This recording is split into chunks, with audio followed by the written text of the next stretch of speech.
The morning of my Harvard graduation, I woke up at 5 a.m. in my dorm room, staring at the ceiling and wondering if today would be different. Wondering if maybe, just maybe, my parents would see me. Really see me. Not the shadow of my twin sister, not the tech nerd who fixed their Wi Fi and paid their bills, but me. Ava Morgan. The girl who had just graduated summa cum laude with a degree in computer science and biomedical engineering. I should have known better.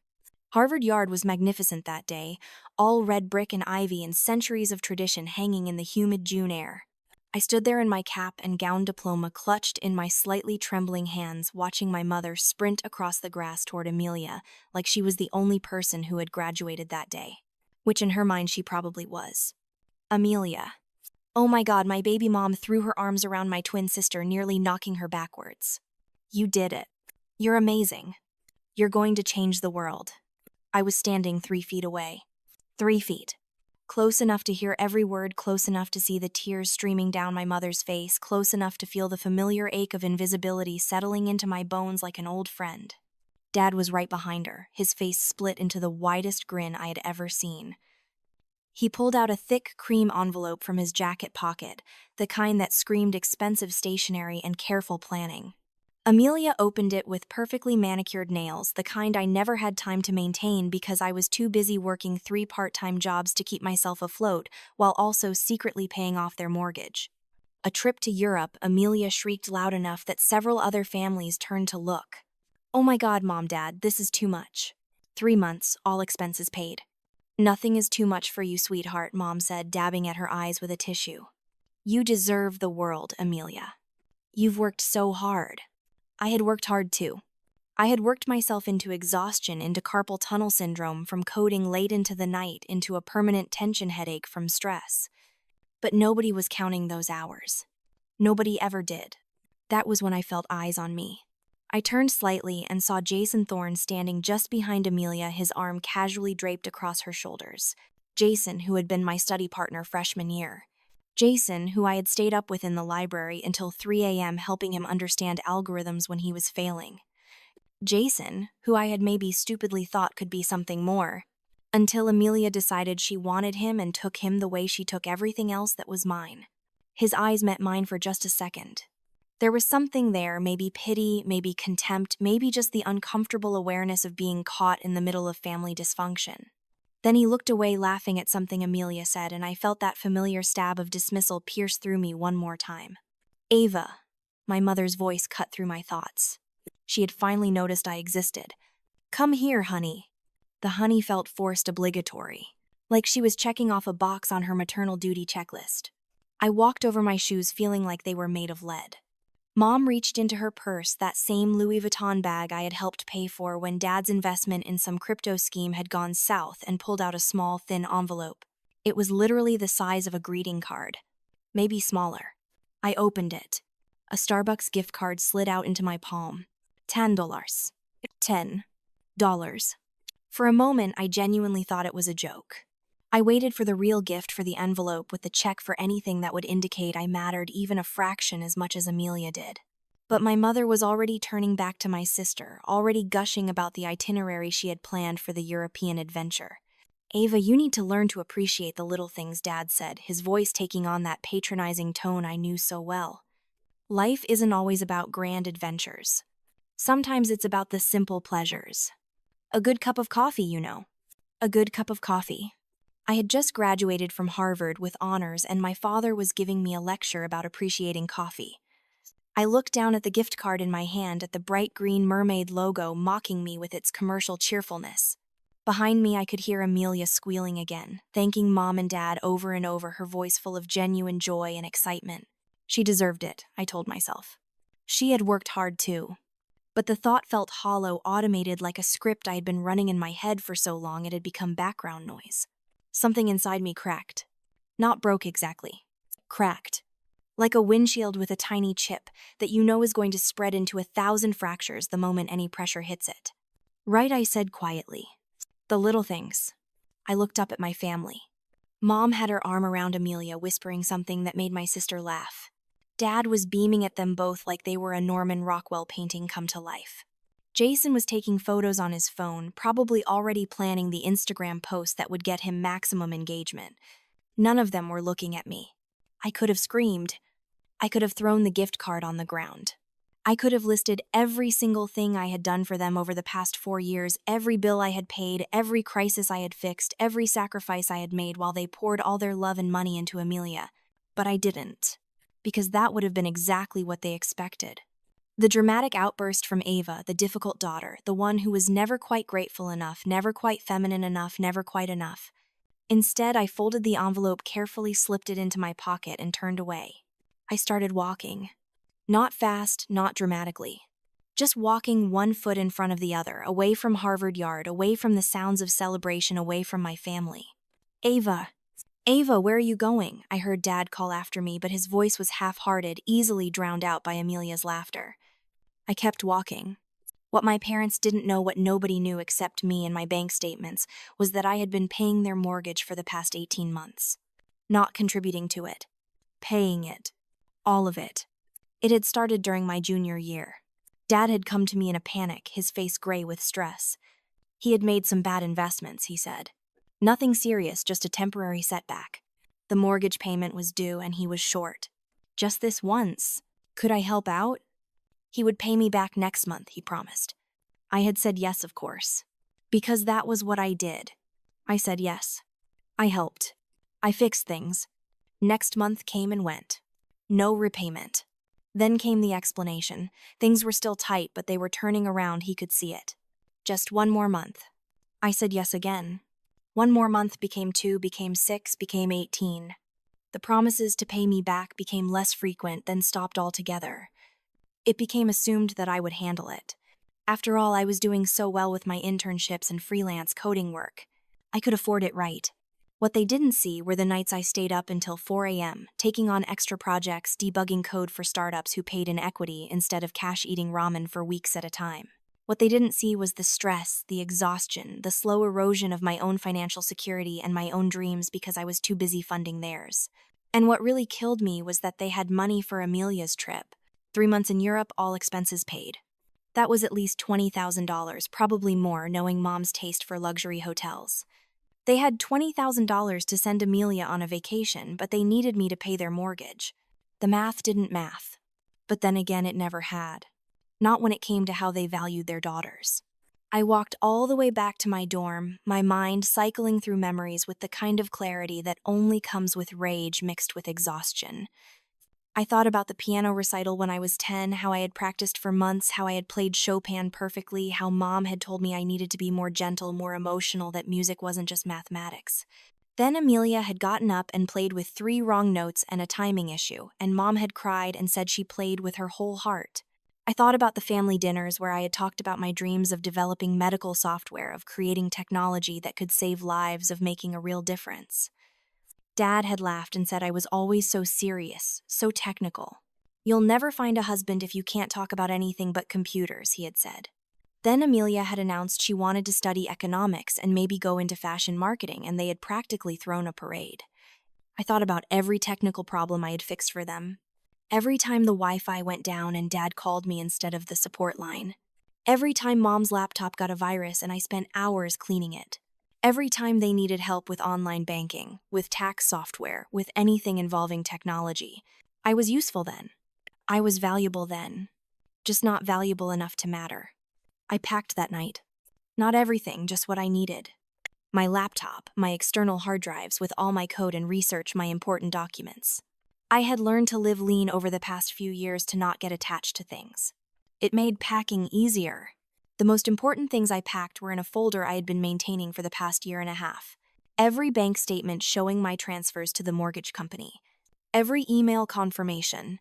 Every screenshot of my dwindling checking account after each payment. Every text from Dad promising to pay me back. I had documentation of everything organized by date, cross-referenced, backed up in 3 different cloud services. I wasn't sure why I had kept such meticulous records. Maybe some part of me had known this day was coming. Maybe some part of me had been preparing for war even while I was still pretending we were at peace. At 3 a.m., I changed all my passwords.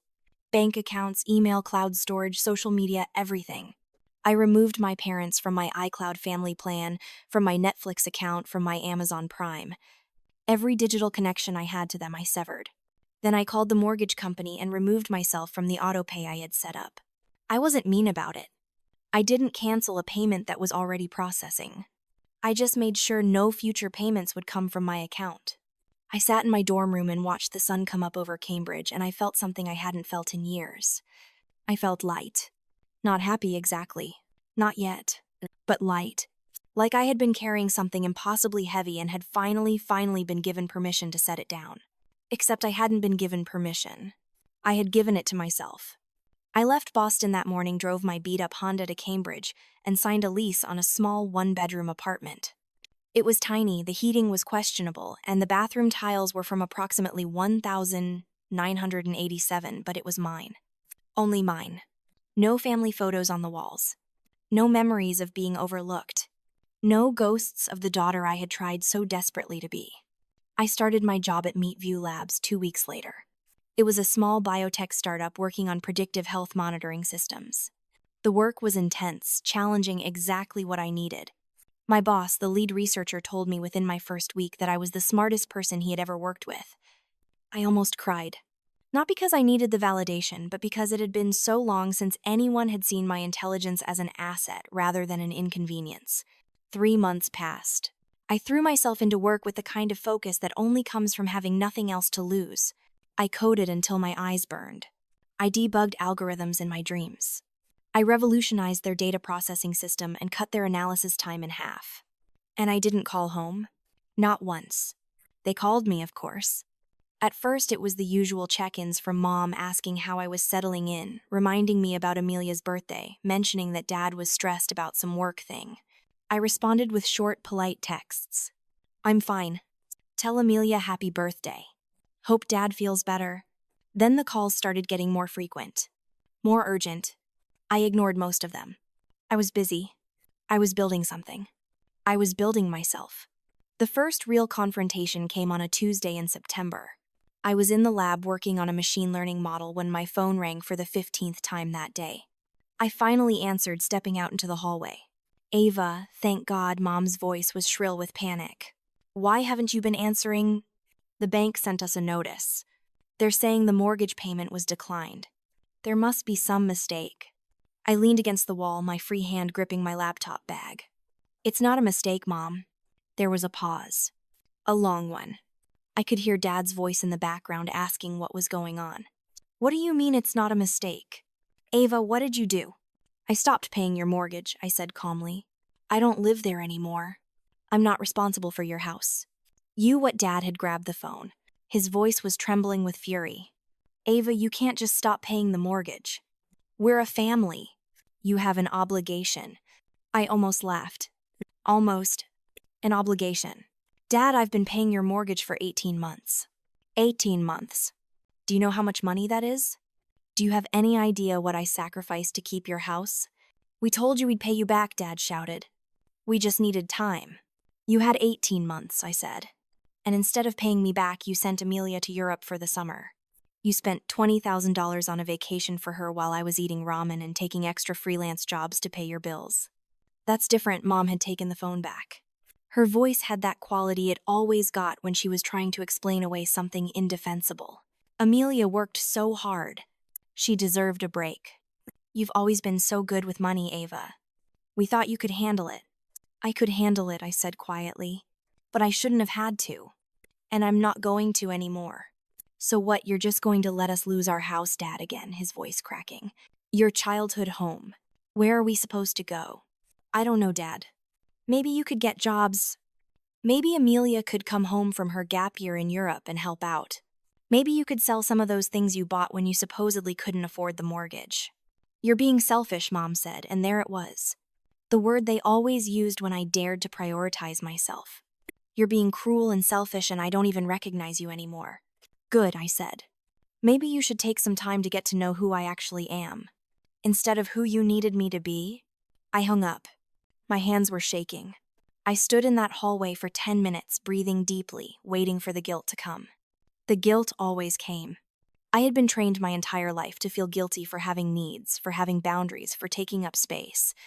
But this time the guilt didn't come. Only clarity. I went back to work. I finished my model. I presented it to the team. They were impressed. One of them, a senior developer named Marcus, pulled me aside after and asked if I'd be interested in collaborating on a side project. Something revolutionary, he said. Something that could change healthcare.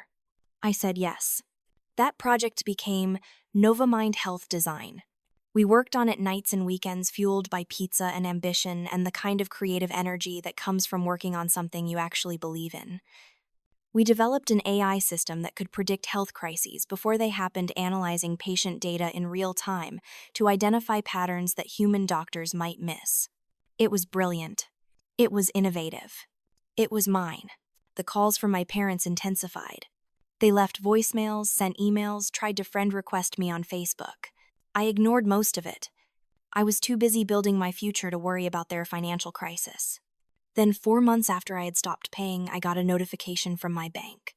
Someone had tried to add my account as a backup payment method for my parents' mortgage. The attempt had been flagged as potentially fraudulent and blocked. I called the bank immediately, my heart pounding. The representative confirmed that someone with access to my personal information had attempted to link my account without my authorization. They had used my social security number, my date of birth, everything. Can you tell me where the request came from? I asked, though I already knew. The representative hesitated. It came from a Michael Morgan. The note says he was trying to set up a backup payment method to ensure timely payments. My own father had tried to hijack my bank account. I felt something break inside me then. Not crack this time. Break. Shatter into pieces so small I knew I would never be able to put them back together the same way. I need you to freeze any connection to that mortgage account, I told the representative. I need you to flag this as fraud. I need you to make sure my account cannot be accessed or linked to anything without my explicit, verbal, real-time authorization. Of course, Miss Morgan. I'm so sorry this happened. So am I said. I didn't call my parents to confront them. Not yet. Instead, I spent the next 3 days organizing every piece of evidence I had. I created a folder on my computer called Morgan House Evidence. Inside were subfolders, bank statements, email correspondence, text messages, call logs, screenshots. Everything was dated, cross-referenced, documented with the precision of someone who had spent 4 years at Harvard learning how to build airtight cases. Then I waited. The confrontation came 2 weeks later. My mother called and demanded I come home for Sunday dinner. Not asked. Demanded. Said we needed to talk as a family. Said this had gone on long enough. I almost said no. Almost told her that I didn't owe them anything, not even my presence. But something made me say yes. Maybe I needed closure. Maybe I needed to look them in the eye one more time and see if there was anything left worth salvaging. I drove to Newton on a cold October Sunday. The house looked the same from the outside, that colonial-style home in a nice neighborhood with good schools and a 2-car garage. The house I had paid for. The house they were about to lose. I didn't knock. I still had my key. I walked in and found them waiting in the living room like it was an intervention. Mom and Dad on the couch. Amelia in the armchair looking uncomfortable but defiant. Ava Dad stood up. We need to talk about this situation. What situation is that, Dad? I stayed standing near the door. Exit strategy. Always have an exit strategy. This mortgage situation, Mom said. The bank is threatening foreclosure. They're saying our payment history is unstable now that you've stopped helping. Helping, I repeated the word slowly, tasting the absurdity of it. Is that what we're calling it? Helping. You know what I mean, Mom said impatiently. We just want to keep the house, Ava. You know what happens if the bank forecloses. This family won't have anywhere to go. This family, I said, and I could hear the ice in my own voice, had somewhere to go when you spent $20,000 sending Amelia to Europe. This family had somewhere to go when you bought a new car last year. This family had somewhere to go when you remodeled the kitchen. Those were different circumstances, Dad said weakly. Were they? I pulled out my phone, opened the folder I had prepared. Because from where I'm standing, those circumstances all involved you having money for everything except the mortgage, which you expected me to pay. Without asking, without even acknowledging what I was doing. We thanked you, Amelia spoke for the first time, her voice defensive. We told you we appreciated it. I looked at my twin sister. We had the same face, the same DNA, but we might as well have been different species. Did you, Amelia? Did you thank me? Or did you just assume, like Mom and Dad did, that I would always be there to fix things while you lived your best life? That's not fair, Amelia said. I didn't know you were struggling. I wasn't struggling, I said. I was sacrificing. There's a difference. And the fact that you didn't know that none of you noticed tells me everything I need to know about where I rank in this family. Don't be so dramatic, Mom said. We love you just as much as Amelia. Really, I felt something inside me turn sharp and cold. Then where's my trip to Europe? Where's my graduation present? Where's literally any indication that you value me as more than a tech support line and a backup payment plan? Dad's face flushed red. We gave you a gift. Don't act like we didn't. $10, I said flatly. You gave me a $10 Starbucks card. For graduating from Harvard, with honors, while paying your mortgage. The room went silent. Amelia looked down at her hands. Mom and Dad exchanged glances. You want to know the really fucked up part, I continued, and I never swore in front of my parents, but some occasions called for it. It wasn't even about the money. Not really. I would have helped you. I would have done anything for you. If you had just asked. If you had just seen me. If you had just once, just one single time treated me like I mattered as much as Amelia. Ava, you're being too sensitive, Mom started, but I cut her off. And then I said, my voice rising despite my best efforts to stay calm. Then Dad tried to add my bank account to your mortgage payments without my permission.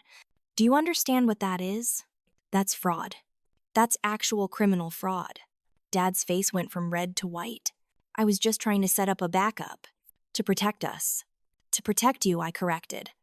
Not us. You. Because you've never once in my entire life protected me. I reached into my bag and pulled out the folder I had prepared. I set it on the coffee table. It landed with a satisfying thump. What's this, Mom asked. Evidence, I said. Every transfer I made to your mortgage company. Every text from Dad promising to pay me back. Every email, every screenshot, every piece of documentation showing that I paid your mortgage in full for 18 months. If you ever try to add me to any of your accounts again, if you ever try to claim I owed you this money, if you ever try to manipulate me into helping you again, I will use this. I will go to a lawyer. I will make sure everyone knows exactly what you did. The silence in the room was suffocating. I can't believe you're threatening us, Dad finally said. Your own family. I'm not threatening you, I said. I'm protecting myself. Something I should have done a long time ago. I pulled the Starbucks gift card out of my pocket. The one from graduation day. I set it on top of the folder. This is what you think I'm worth, I said. $10 and an expectation that I'll fix all your problems. Well, I'm done. I'm done being your safety net. I'm done being invisible. I'm done pretending that this is what family is supposed to feel like. Where are you going, Mom asked as I turned toward the door. I don't know, I said honestly. But anywhere is better than here. If you walk out that door, don't expect to come back, Dad said, and there was real anger in his voice now. Real hurt. Like I was the one who had betrayed them. I looked at him for a long moment. Looked at all of them. Mom, who had never once prioritized my needs over Amelia's. Dad, who had taken my money and my help and never once questioned whether he had the right to ask. Amelia, who had lived her entire life as the favorite and never once wondered what that cost me. I won't, I said. I won't come back. Not until you understand what you did. Not until you can look at me and see a daughter instead of a solution to your problems. I walked out. I got in my car. I drove back to Cambridge. And for the first time in my entire life, I didn't cry. I didn't feel guilty. I didn't wonder if I had made the right choice. I knew I had. The months after that were both the hardest and the best of my life. My parents called and texted constantly at first, alternating between guilt trips and anger. How can you abandon your family? Your father is having chest pains from the stress. Amelia is so upset she can barely function. I blocked their numbers. All of them. Work became my sanctuary. Novamind Health Design started gaining traction. We presented at a startup competition and won third place. A venture capital firm reached out. We had meeting negotiations due diligence. It was terrifying and exhilarating and exactly what I needed. I also started therapy. Real therapy, not the counseling center at Harvard that was always overbooked. I found a therapist named Dr. Sarah Chen, who specialized in family trauma and financial abuse. Yes, she said, what I had experienced was financial abuse. Yes, it was okay to be angry. Yes, I had the right to set boundaries. It took 6 sessions before I could talk about my family without crying. It took 12 before I could talk about them without feeling guilty. It took 20 before I started to understand that their inability to see my worth was never about my worth at all. In March, I got an email from someone I didn't recognize. The subject line was, "About your family." I almost deleted it, assuming it was spam or some well-meaning relative trying to guilt me into reconciling. But something made me open it. It was from Eleanor Vance, the CEO of a major healthcare technology company. She had heard about Novamind through the startup community. She was impressed with our work. She wanted to meet. We met at a coffee shop in Boston. Eleanor was in her 50s, impeccably dressed with the kind of presence that made everyone in the room instinctively straighten their posture. She ordered a black coffee and got straight to the point. "I did some research on you," she said. "Harvard, top of your class, revolutionary work in predictive health monitoring. You're brilliant." "Thank you," I said, unsure where this was going. "I also heard through some mutual connections about your family situation." My defenses went up immediately. "I don't really want to talk about that." "I'm not asking you to," Eleanor said. "I'm telling you that I get it. I had a similar situation when I was your age. Family that saw me as a bank account instead of a person. I cut them off. Best decision I ever made." I stared at her. "Really?" "Really," she said. "And I want to offer you something. Mentorship if you want it. Business advice definitely. And maybe if you're interested, a partnership. My company has the resources you need to scale Novamind. You have the innovation and the drive. Together we could actually change healthcare." I felt tears prick my eyes. This woman, this successful, powerful woman saw me, saw my potential, saw my worth. And she wasn't related to me, wasn't obligated to care. She just did. "Why?" I asked. "Why me?" "Because I see myself in you," Eleanor said simply. "And because the world needs more women who refuse to accept being undervalued." We shook hands. That handshake changed my life. Over the next 6 months, Novamind exploded. With Eleanor's guidance and resources, we refined our technology, built a prototype, started clinical trials. We were featured in TechCrunch and Forbes in the New York Times technology section. We raised a round of funding. We hired a team. I was 23 years old, and I was the CTO of a company that was being valued at $15 million. The same week we closed our Series A funding, I ran into my mother at Whole Foods. I almost didn't recognize her. She looked older, thinner, with dark circles under her eyes that makeup couldn't quite hide. She was alone, pushing a cart with generic brand items in it. She saw me at the same moment I saw her. For a second, I thought she might turn and walk away. But she didn't. She walked toward me, her steps slow and uncertain. "Ava," she said. Her voice was smaller than I remembered. "Hi, Mom," I said. I didn't move toward her. Didn't offer a hug. Just stood there with my basket of organic groceries and expensive cheese. "I saw the article," she said. "In Forbes. About your company. It's incredible, Ava. Really incredible." "Thank you," I said neutrally. She looked down at her cart, then back at me. "We lost the house. 2 months ago. The bank foreclosed." I waited for the guilt to hit, for the voice in my head that would tell me this was my fault. But it didn't come. "I'm sorry to hear that." "Are you?" Mom asked, and there was a flash of the old bitterness in her voice. But then it faded, replaced by something that looked like genuine exhaustion. "No, that's not fair. I'm sorry. I'm not here to guilt you." "Then why are you here?" I asked. "Because I need you to know that I'm sorry," Mom said, and to my shock, tears started rolling down her face. "I'm so sorry, Ava. For everything. For how we treated you. For taking advantage of you. For not seeing you. You were right. About all of it." I wanted to feel vindicated. I wanted to feel satisfied. But all I felt was sad. Sad for both of us. Sad for the relationship we could have had if she had just seen me sooner. "What happened?" I asked. "Why now?" "Therapy," Mom said, with a bitter laugh. "Court-mandated family therapy as part of the foreclosure process. The therapist made us look at our finances, our patterns. Made us face what we had done to you. To each other." "And Dad?" I asked. "He's working now," Mom said. 2 jobs. We're renting a small apartment in Malden. It's hard. Really hard. Amelia came back from Europe early. She got a job as a barista. I thought about Amelia, my golden child sister, working at a coffee shop. I didn't feel happy about it. Just sad. Sad that it had come to this. "I don't expect you to forgive me," Mom continued. "I don't even expect you to want a relationship with me. I just needed you to know that I see it now. I see what we did to you. How we used you. How we took advantage of your kindness and your competence and your love. And I'm sorry. I'm so, so sorry. I looked at my mother, really looked at her, and I saw someone who was genuinely broken by what had happened. Someone who had lost everything and finally understood the cost of taking someone for granted. I believe you, I said finally. I believe that you're sorry. Can we try again? Mom asked quietly. Can we have a relationship? I promise it would be different. I would be different. I thought about it. Really thought about it. Thought about Sunday dinners and Christmas mornings and having a mother again. But I also thought about the therapy sessions with Dr. Chen, about the boundaries I had learned to set about the life I was building that was finally mine. Maybe someday, I said. But not now. Not yet. I've just learned how to breathe without your expectations suffocating me. I need more time. Mom nodded, tears still streaming. I understand. Can I at least have your number? Just in case. I thought about it. Then I pulled out a business card from my wallet. It had the Novamind logo and my work email. You can reach me here. Professional contact only. If you need something urgent, email me. I'll respond when I can.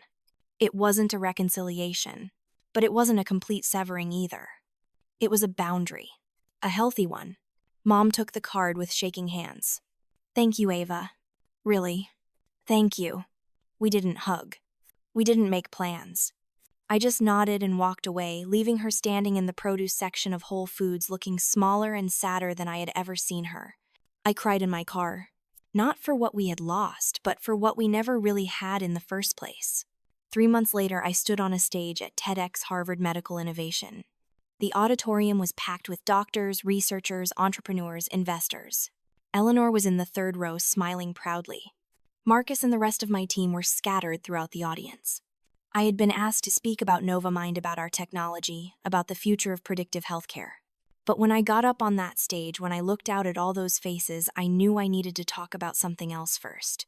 I want to tell you about a Starbucks gift card, I began. I told them the story. Not all of it, but enough. I told them about being valued at $10. I told them about paying a mortgage that wasn't mine. I told them about learning the difference between sacrifice and exploitation. I told them about the day I decided I was worth more than how my family had valued me. Some people learn gratitude by receiving, I said, my voice steady and clear across the auditorium. I learned it by knowing when to stop giving. I learned it by understanding that my worth isn't determined by how useful I am to others.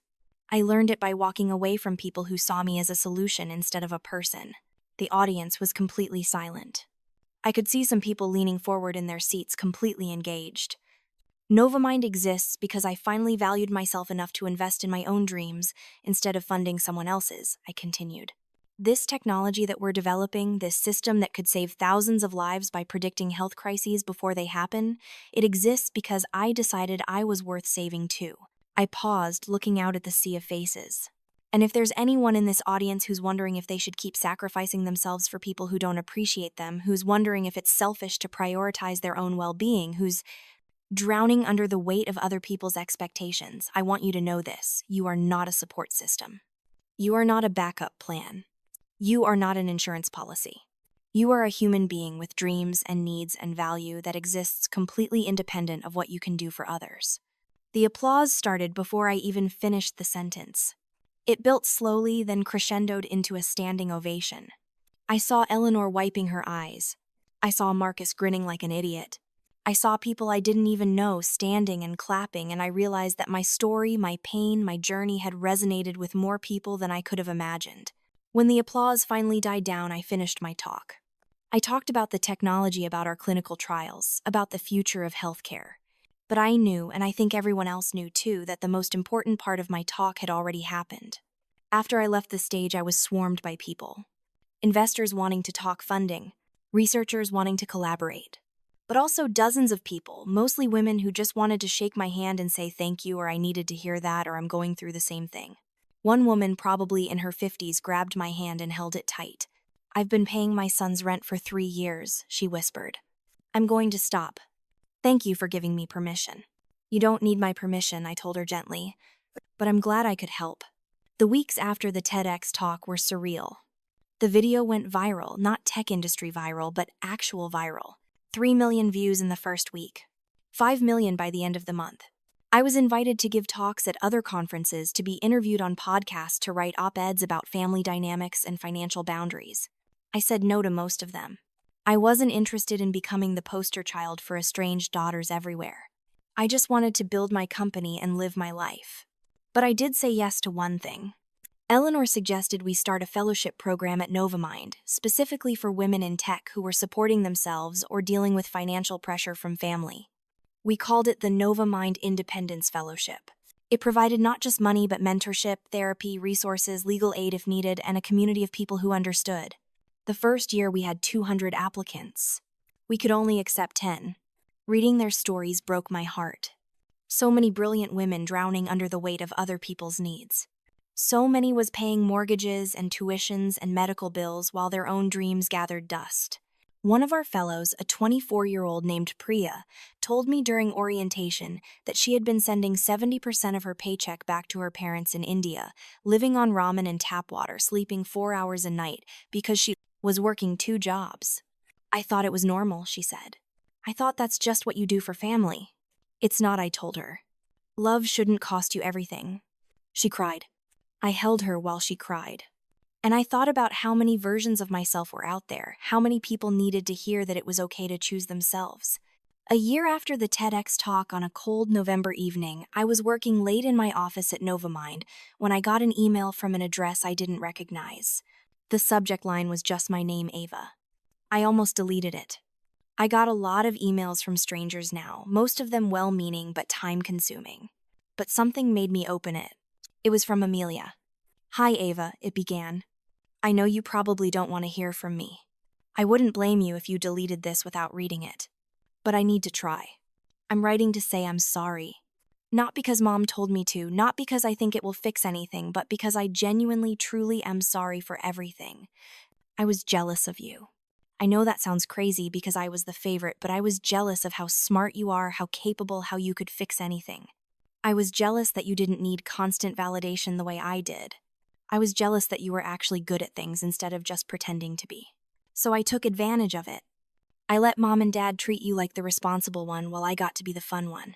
I let them use you financially while I took expensive trips. I convinced myself that you were fine with it, that you wanted to help, because acknowledging the truth would have meant acknowledging how complicit I was. When Jason and I started dating, you never said anything. But I knew. I knew you liked him. I knew he had been your friend first. I took him anyway because I wanted to prove I could. Because taking things from you was the only way I knew how to feel superior to someone who was clearly better than me in every way that actually mattered. The house is gone. Dad is working construction now. Mom is working at a call center. I'm managing a coffee shop in Quincy. We're all in therapy. We're all trying to understand how we destroyed our family by taking you for granted. I'm not asking you to forgive me. I'm not asking for anything. I just wanted you to know that I see it now. I see what we did. I see who you really are. And I'm sorry I spent 23 years looking at you without ever actually seeing you. I hope you're happy. I mean that genuinely. I hope your company succeeds beyond your wildest dreams. I hope you find people who value you the way you deserve to be valued. Congratulations on everything you've built. You did it without us, which says more about you than it ever could about us. Love, Amelia. I read the email 3 times. I waited for the anger, the bitterness, the satisfaction of having my suspicions confirmed. But all I felt was a strange, complicated sadness. Sad for the childhood we could have had as sisters. Sad for the relationship that might have existed if she had seen me sooner. But also, if I was being honest, a tiny bit of relief. Relief that she finally understood. Relief that she was taking responsibility instead of making excuses. I didn't respond to the email right away. I saved it in a folder and went back to work. I needed time to think, to process, to figure out what, if anything, I wanted to say. 2 months later, I saw Jason at a tech conference in San Francisco. He was presenting on some algorithm optimization work. I almost didn't go to his talk, but Eleanor convinced me. Don't give him power by avoiding him, she said. You're the bigger success story. Act like it. So I went. I sat in the back row and watched him present. He was good, I had to admit. The work was solid, if unspectacular. He had always been more about flash than substance. After his talk, he saw me. He looked shocked, then uncomfortable, then resigned. He made his way over to where I was standing. Ava, he said. Hi. I didn't expect to see you here. It's a tech conference, I said neutrally. I'm in tech. Right. Of course. He shifted his weight awkwardly. I heard about NovaMind. Congratulations. That's really impressive. Thank you. Listen, he said, lowering his voice. I know things ended badly. With Amelia and with our friendship. I just wanted to say I'm sorry. I was young and stupid, and I made choices I'm not proud of. I really looked at him, and realized I felt nothing. Not anger, not hurt, not even satisfaction at having surpassed him professionally. Just nothing. He was just a guy who had made some bad choices years ago. He wasn't worth my emotional energy. We were all young and stupid, I said. I hope you're doing well, Jason. I walked away before he could say anything else. I didn't need his apology. I didn't need his acknowledgement. I had already moved on. That night, I finally responded to Amelia's email. I kept it short. Amelia, thank you for your email. I appreciate your honesty. I'm not ready for a relationship yet, but I'm glad you're in therapy and working on yourself. That matters. Take care, Ava. It wasn't forgiveness exactly, but it was acknowledgement. It was leaving the door open just a crack for some potential future where we might be able to have a healthier relationship. But that future wasn't today. And that was okay. NovaMind continued to grow. By my 25th birthday, we had completed our first major clinical trial with stunning results. Our system had predicted cardiac events 72 hours in advance with 89% accuracy. We had prevented 14 heart attacks in our test group, 14 people who were alive because of technology I had helped create. We signed partnerships with 3 major hospital systems. We secured a Series B funding round that valued the company at $200 million. Forbes put me on their 30 under 30 list. MIT offered me an adjunct professor position. I said yes to MIT. Teaching gave me something I hadn't expected, the chance to spot the students who were drowning, who were brilliant but burdened, who were paying for other people's lives while barely surviving their own. I made a point of mentoring them, of connecting them with resources, of telling them that it was okay to choose themselves. On my 26th birthday, Eleanor threw a party at her house in Cambridge. It wasn't a huge party, maybe 40 people, but they were my people. My team from NovaMind. My fellowship recipients. My professors from MIT. Dr. Chen, my therapist. Friends I had made over the past 3 years, people who valued me for who I was, not what I could do for them. At one point in the evening, Eleanor clinked her glass and called for everyone's attention. I want to propose a toast, she said. To Ava Morgan, who taught all of us that the bravest thing you can do is value yourself. Everyone raised their glasses. I felt tears prick my eyes, the good kind this time. Thank you, I said, looking around at all these faces, all these people who had chosen to be in my life. Thank you for seeing me. Later that night, sitting on Eleanor's back deck with a glass of wine, watching the lights of Cambridge twinkle in the distance, I pulled out my phone. I opened my photos and scrolled way back to a picture I had taken years ago. It was the Starbucks gift card from my graduation. I had photographed it before I left it at my parents' house that final day. I had kept the photo as a reminder, but it wasn't a reminder of pain anymore. It was a reminder of transformation, of the moment I decided I was worth more than $10. Of the moment I chose myself. I deleted the photo. I didn't need it anymore. 6 months later, I was invited to speak at Harvard's graduation ceremony. Me, Ava Morgan, giving the commencement address at Harvard. I almost said no. The thought of standing in Harvard Yard again, in the same place where my family had given me that gift card, where my journey of independence had truly begun, felt like too much. But Eleanor convinced me. You have to face it, she said. Not for them, but for you. And for every graduate who needs to hear what you have to say. So I said yes. The morning of graduation, I woke up in my apartment in Boston, the sun streaming through the windows of my bedroom.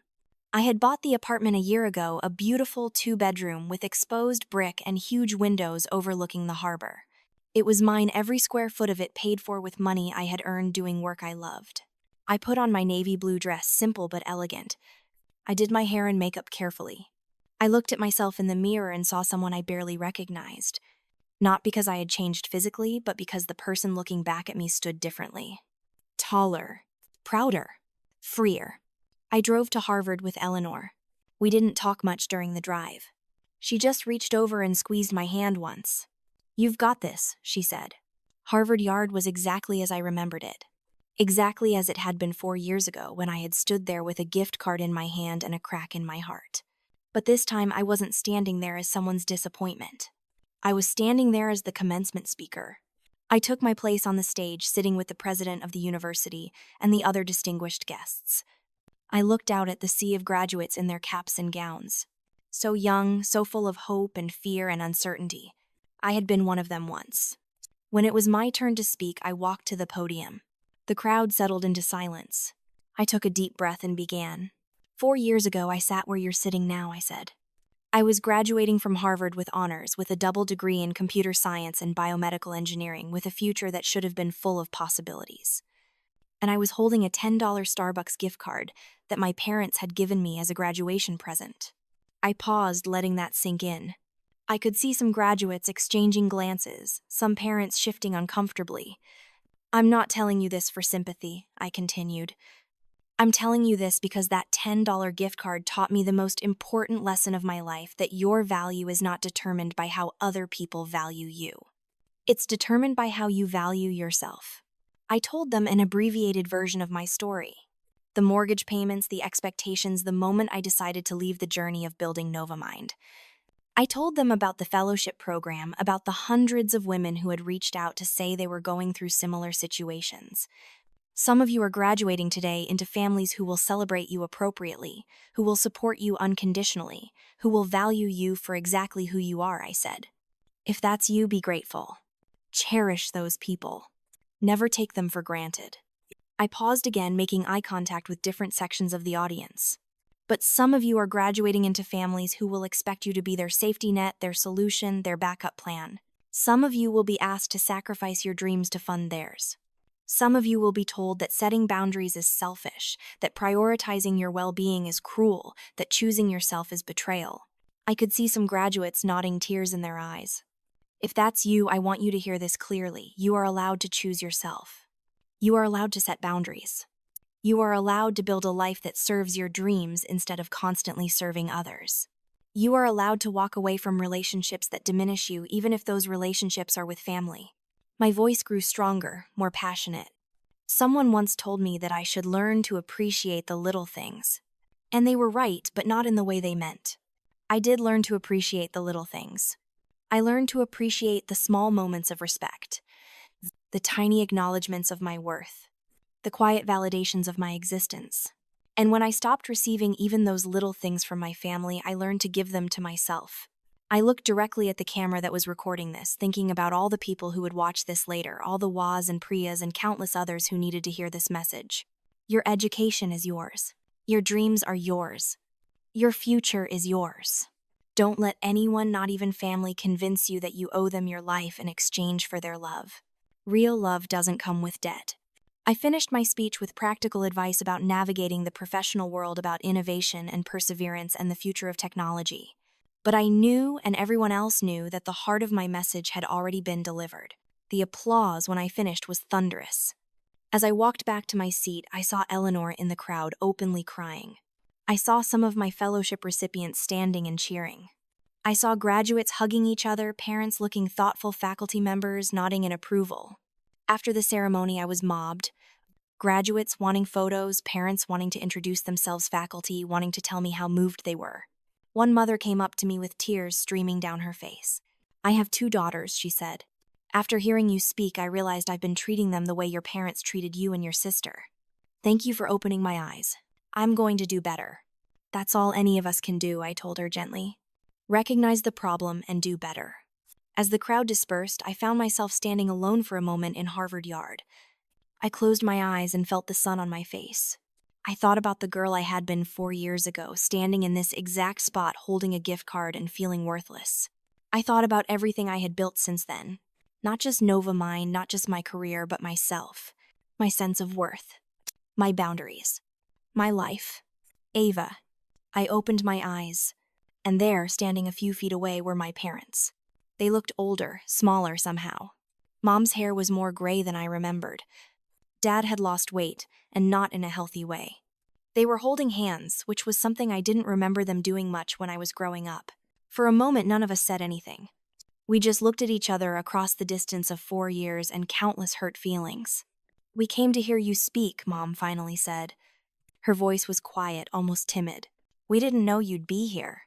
We saw it advertised and we had to come." "The speech was beautiful," Dad added.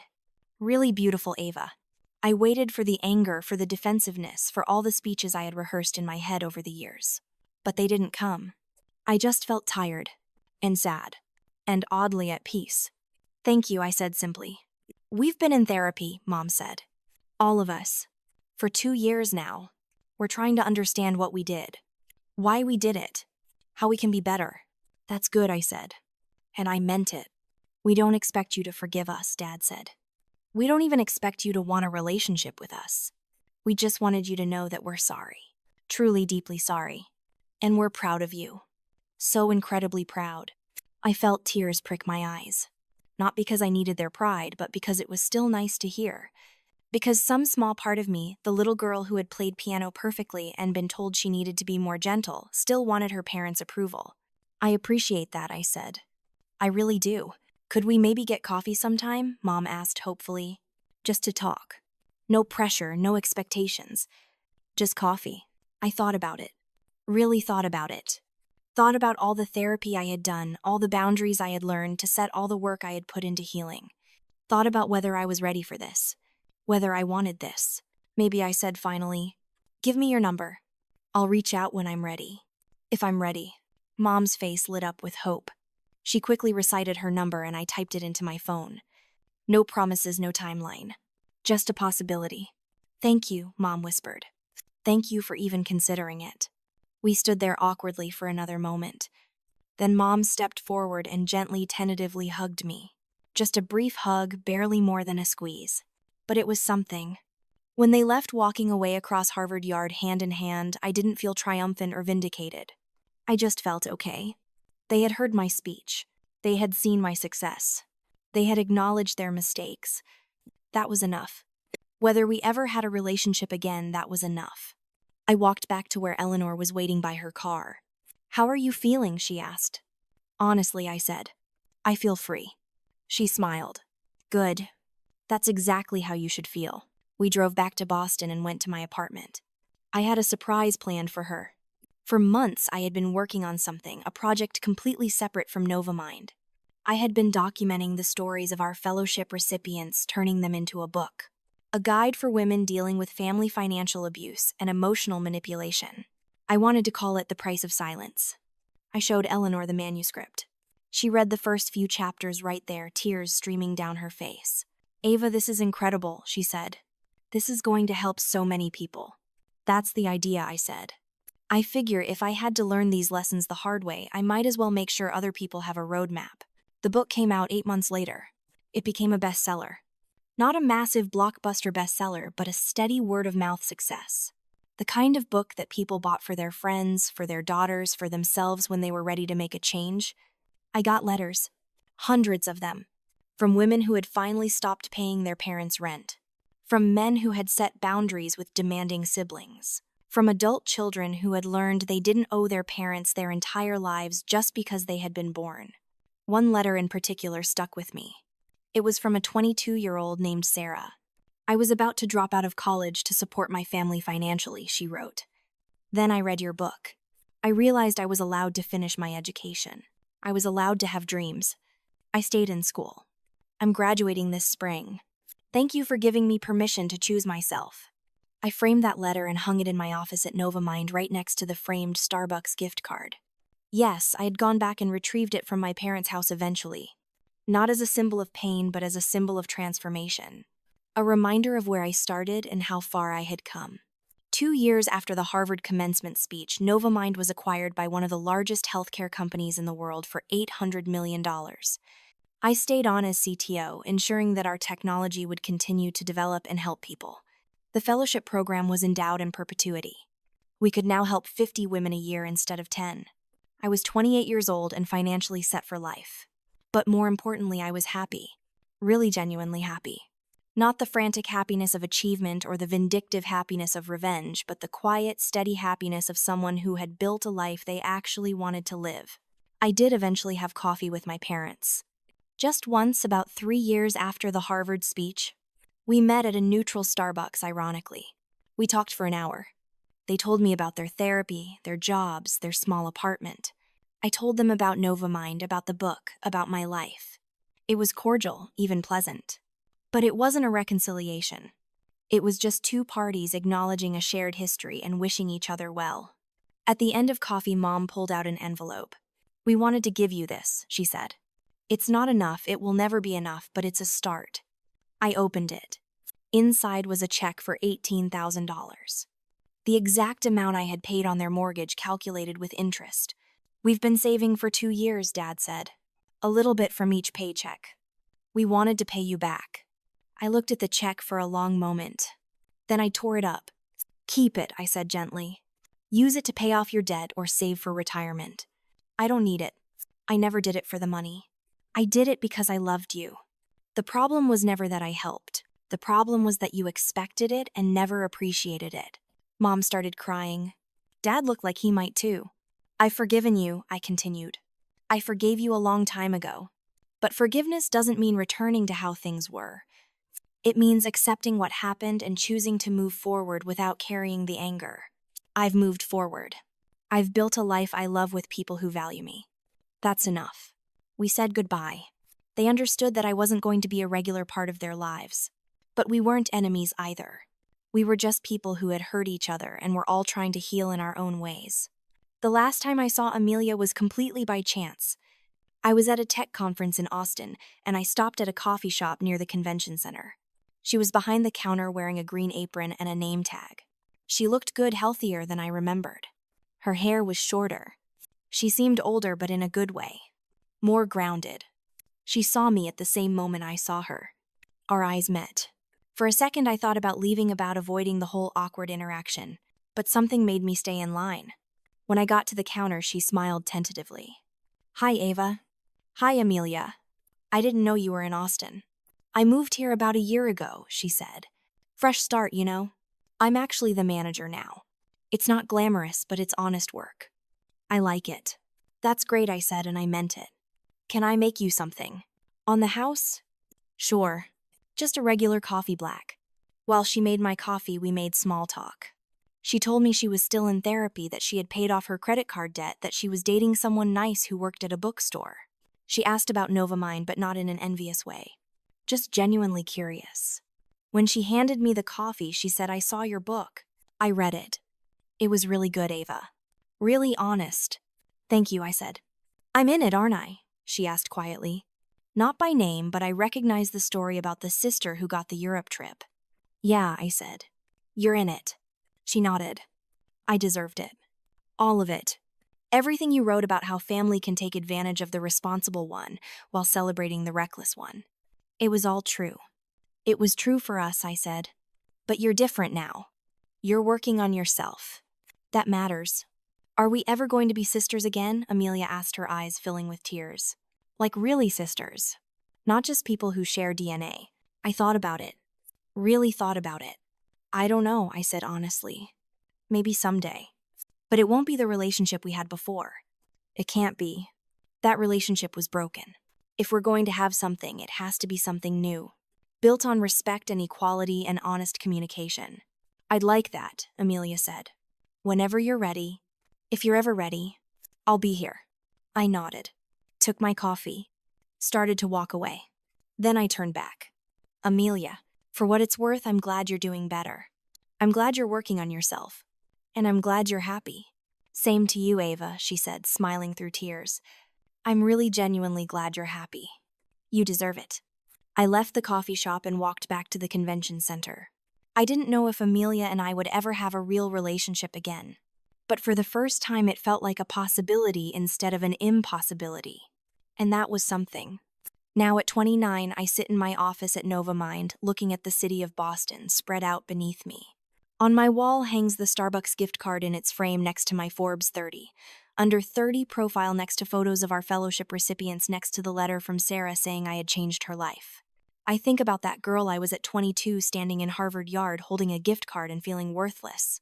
I think about everything I had to lose to finally find myself. I think about the price I paid for my silence and the freedom I gained when I finally spoke up. Was it worth it? The pain, the isolation, the years of estrangement from my family? Yes, absolutely yes. Because I found something more valuable than their approval. I found myself. I found my worth. I found my voice.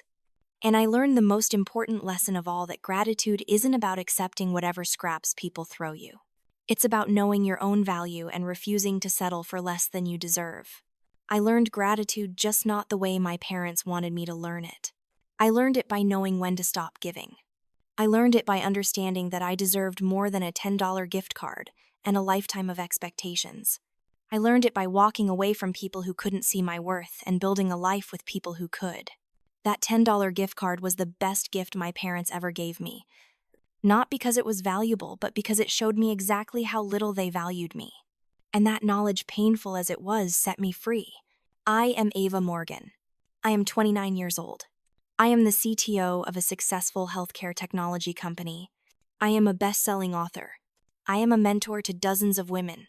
I am someone who chose herself when no one else would. And I am enough. I have always been enough. I just had to learn to see it for myself. That's the price of silence, everything you could have been. And that's the reward of speaking up, everything you actually became. I smile, take a sip of my coffee, and get back to work. Because I have a company to run, a life to live, and a future to build.